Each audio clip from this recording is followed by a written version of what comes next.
Shalom, selamat pagi Bapak Ibu, saudara-saudara, anak-anak kekasih dimanapun berada.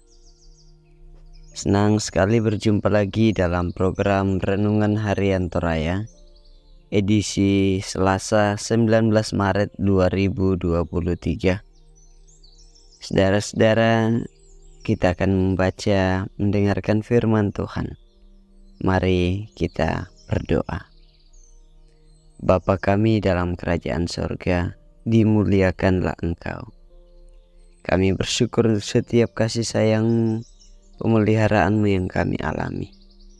Dan saat ini kami rindu mendengarkan firman-Mu. Kiranya firman semakin menguatkan kami untuk menyatakan bahwa di dalam Kristus kami adalah orang-orang yang telah Engkau selamatkan.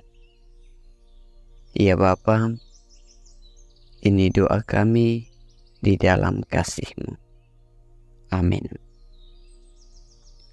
Kisah Para Rasul pasal 2 ayat 14 sampai 24. Khotbah Petrus. Maka bangkitlah Petrus berdiri dengan ke-11 rasul itu, dan dengan suara nyaring ia berkata kepada mereka, "Hai kamu orang Yahudi dan kamu semua yang tinggal di Yerusalem, ketahuilah dan camkanlah perkataanku ini. Orang-orang ini tidak mabuk seperti yang kamu sangka, karena hari baru pukul 9. Tetapi itulah yang difirmankan Allah dengan perantaraan Nabi Yoel. Akan terjadi pada hari-hari terakhir. Demikianlah firman Allah, bahwa aku akan mencurahkan rohku ke atas semua manusia. Maka anak-anakmu laki-laki dan perempuan akan bernubuat, dan teruna-terunamu akan mendapat penglihatan-penglihatan, dan orang-orangmu yang tua akan mendapat mimpi. Juga ke atas hamba-Ku, laki-laki dan perempuan, akan kucurahkan rohku pada hari-hari itu, dan mereka akan bernubuat. Dan aku akan mengadakan mujizat-mujizat di atas, di langit, dan tanda-tanda di bawah, di bumi, darah dan api dan gumpalan-gumpalan asap.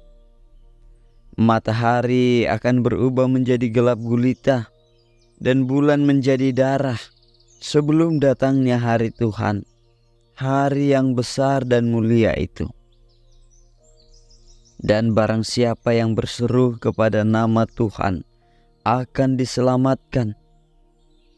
Hai orang-orang Israel, dengarlah perkataan ini. Yang aku maksudkan ialah Yesus dari Nazaret, seorang yang telah ditentukan Allah dan yang dinyatakan kepadamu dengan kekuatan-kekuatan dan mujizat-mujizat dan tanda-tanda yang dilakukan oleh Allah dengan perantaraan Dia di tengah-tengah kamu, seperti yang kamu tahu. Dia yang diserahkan Allah menurut maksud dan rencananya telah kamu salibkan dan kamu bunuh oleh tangan bangsa-bangsa durhaka. Tetapi Allah membangkitkan Dia dengan melepaskan Dia dari sengsara maut, karena tidak mungkin Ia tetap berada dalam kuasa maut itu. Saudara-saudara yang kekasih dalam Kristus, dari pembacaan ini kita merenungkan satu tema, euforia dunia dan kasih Allah.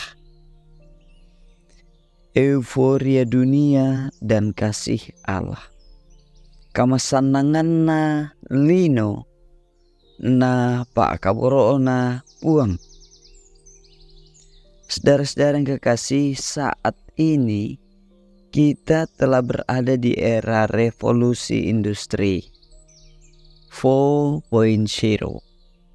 dan sedang menuju era society 5.0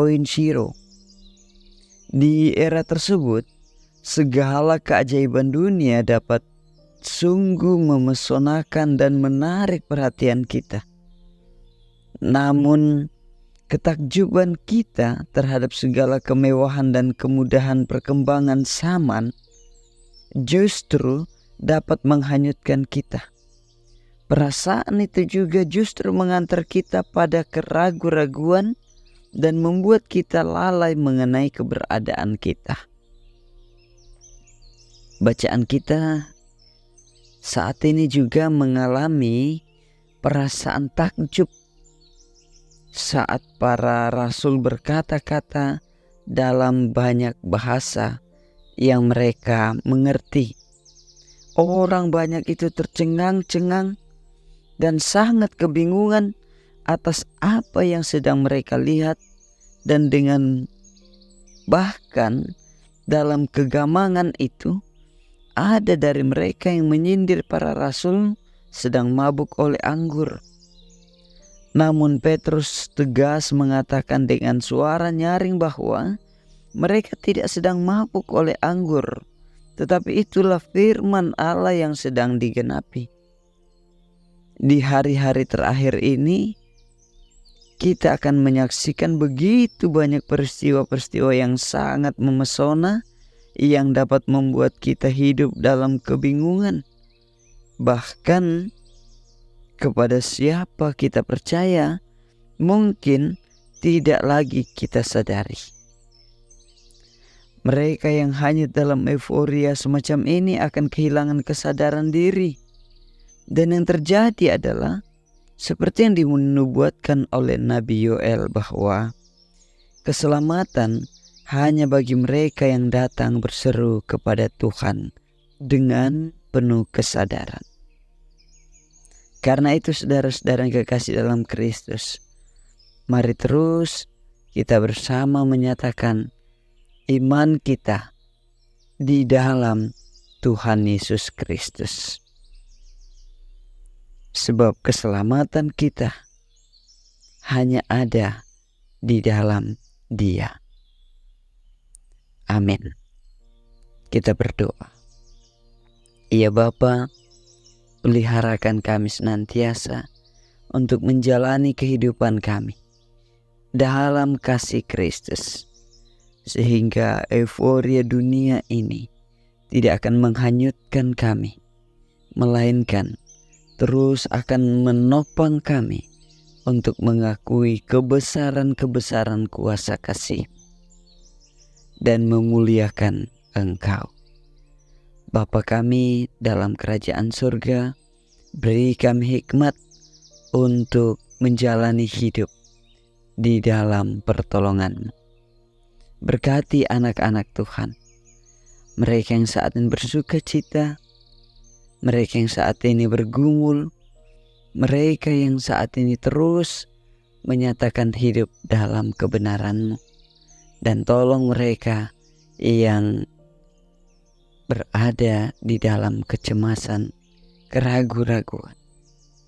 Bapa kami dalam kerajaan surga, berkati persekutuan kami, berkati bangsa dan negara kami, berkati semua umat-Mu dalam kehidupan mereka. Ya Allah, ini doa kami di dalam Tuhan kami, Yesus Kristus. Haleluya. Amin. Bapak Ibu, saudara-saudara yang kekasih dalam Kristus, mari terus kita menjalani hidup kita dalam tuntunan kuasa Roh Kudus, sehingga apa yang boleh kita nyatakan benar-benar adalah kebenaran Tuhan. Dan di dalam semua itu kita hidup memuji Allah. Selamat berkarya, selamat menjalani kehidupan hari ini. Biarlah setiap hal yang boleh kita lakukan itu dalam sukacita dan syukur, dalam kebahagiaan, dan di dalam semua itu kita hidup rukun damai, memuliakan Allah. Shalom, selamat pagi.